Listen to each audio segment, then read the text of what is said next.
那我们看构造部分主要质量飞轮是通往曲轴，次质量飞轮是通往变速箱，这是我们的主要的飞轮。这地方会锁在我们引擎曲轴的部分，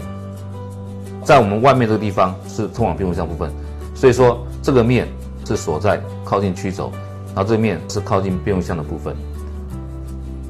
弧状的弹簧连接着两个质量飞轮，形成弹簧减震的效果。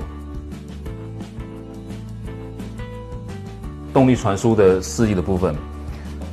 引擎的震动当然是由我们的主质量飞轮来做震动的抵消，